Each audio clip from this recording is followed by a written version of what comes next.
This is not just a story, it's a wound that never fully healed. Evelyn was 73 when her legs gave out, but the real pain came from her grandson's words. "You're just dead weight now." Once the soul of her family's kitchen, she had endured decades of silence, sacrifice, and survival. But nothing could prepare her for the moment the very boy she once cradled in her arms abandoned her in the middle of a town square like an unwanted memory. Set against the quiet towns and stormy skies of the American South, this is a journey through oppression, resilience, betrayal, and a stunning rebirth when everything seemed lost. So settle in. This story will stay with you long after the video ends. And while you're here, let us know in the comments where in the world you're watching from. We'd love to hear your story too. We're all ears, because this memory deserves to be heard. Oh, honey, I'm so glad you came. Come closer, sit right here next to me. Are you comfortable? I hope you have a little time to listen to this old broad of 73. You know, I've got so much bottled up inside, stories that need to get out before time takes them away. Sometimes it hurts to remember, but I need to vent, to share. What a relief to have you here to listen. Years have made me who I am today. They broke me down and rebuilt me. There were dark days, nights when I didn't think the dawn would ever come for me. Brace yourself, because it's not an easy story to hear, but it's my truth, and in it, I found a strength I never knew I had. But let's get started. I was born in Charleston, South Carolina, over 7 decades ago, when the cobblestone streets echoed with the clip-clop of horse-drawn carriages, and we women always kept our heads down. My father, George Hamilton, was a man who was respected and feared in equal measure. A textile merchant, he carried the Hamilton name as if it were a title of nobility, and us, his children, as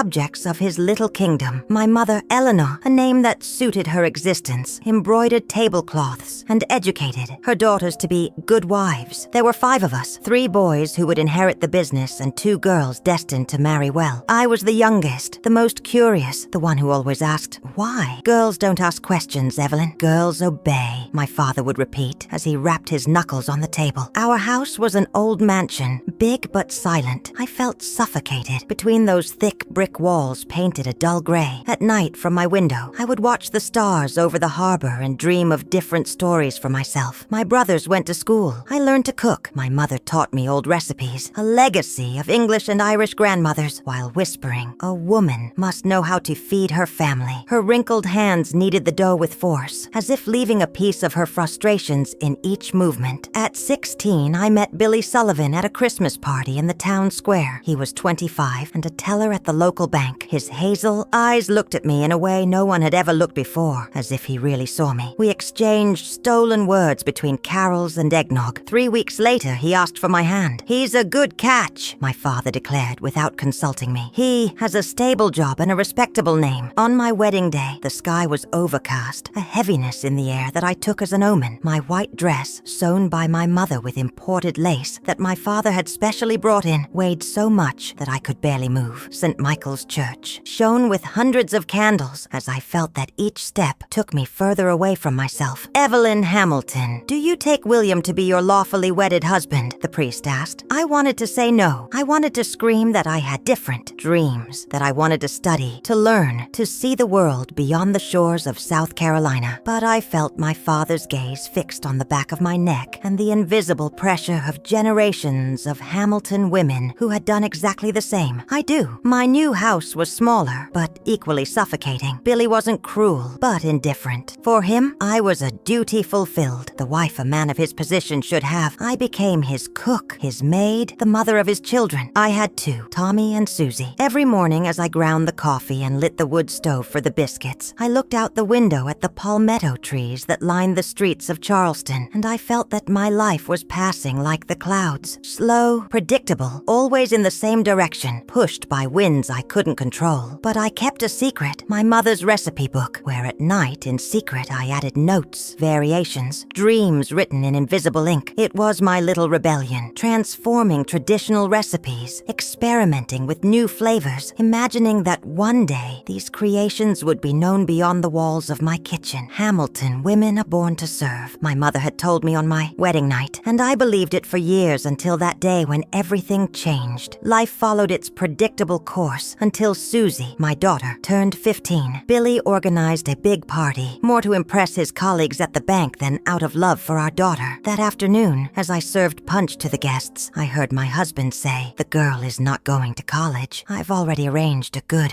boy for her, the son of Richard Peterson, the regional manager. It will be an excellent marriage." I stood still. The punch spilled over the embroidered tablecloth as I watched Susie dance with her friends. So free, so full of illusions. In her eyes shone the same curiosity that I had at her age, the same desire to see the world. "I won't let you do this. To her," Sarah said to Robert that night, after the guests had left. He looked at her as if she'd lost her mind. "Let me. You don't get to permit or forbid anything, Sarah. I'm the father, and I decide what's best. Emily wants to go to medical school. She has excellent grades," and his hand slammed on the table. "Enough! The women in this family do as they're told. You did. She will too." Something broke inside Sarah. It wasn't just his refusal. It was the realization that she was repeating the same story, the same cycle of submission she had lived through. Her daughter would have the same empty life she did. The next day, while Robert was at work, Sarah took the savings she had hidden for years in the lining of her pillow, small amounts saved from grocery, shopping, and took Emily to apply to UCLA in Los Angeles. "Mom, does Dad know?" she asked, frightened. "He'll know when you're far away from here, with a future of your own." 3 months later, when the acceptance letter arrived, Robert went ballistic. He broke things in the kitchen, smashed plates, and swore he'd kick them out on the street. But Sarah wasn't afraid of him anymore. That night, while he slept, she packed 2 suitcases. "We're leaving," Sarah said to Emily. "Your brother's already married. He has his own life. We're going to start over." They left their home in Tulsa on the first Greyhound bus of the morning. The trip to Los Angeles was long and silent. Emily cried quietly. Sarah watched the landscapes change, feeling a mixture of fear and freedom she had never experienced. Her sister, Patricia, welcomed them into her small apartment in Silver Lake. She was an elementary school teacher, widowed, and without children. She had always been the rebel of the family, the only one who had escaped the predetermined destiny. "Malaur did the right thing, Sarah," she told her while serving them coffee. "Late, but you did it." Sarah found work as a cook in a small diner in Koreatown, Los Angeles. Her hands, which had only cooked for her family, now fed strangers who praised her cooking. For the first time, she felt that her talent was valued, that she existed beyond being a wife and mother. Emily got into UCLA. Sarah worked double shifts to pay for her books and supplies. It wasn't easy, but every night when they returned to the small apartment they had rented, they shared their accomplishments of the day with a bond they had never had before. Their small freedom didn't last long. On a rainy Tuesday, while preparing lunch in the diner's kitchen, Sarah saw Robert walk through the front door. She froze. His face, thinner and more aged, showed a determination she knew well. "I've been looking for you for months," he said dryly. Her boss allowed her to speak to him in the back. Robert didn't shout or threaten. It was worse. He showed her legal documents. He had filed for desertion, frozen their bank accounts, and was using every means to pressure her, even though Emily was already 18. "Come home and I'll drop everything. Otherwise, I'll make sure you never find work anywhere." His connections at the bank gave him power. In the following days, Sarah lost her job without explanation. 3 other restaurants refused her. Their credit cards stopped working. The landlord gave them a week to vacate the apartment, pressured by threats they never knew what they were. "Mom, we can't go back," Emily pleaded. "Not after everything we've achieved." But reality was relentless. Her sister Patricia became seriously ill that same month and had to move to San Diego, to her sister-in-law's house, for treatment. They lost their only family support in the city. Debts grew. Emily worked after school washing dishes, but it barely covered food. One night, while pretending to sleep, Sarah heard her daughter crying softly. She had received a letter from college. If she didn't pay the overdue tuition, she would lose the semester. All their sacrifice was going down the drain. Sarah went back to Tulsa. Robert greeted her with cold courtesy in front of the neighbors, but inside the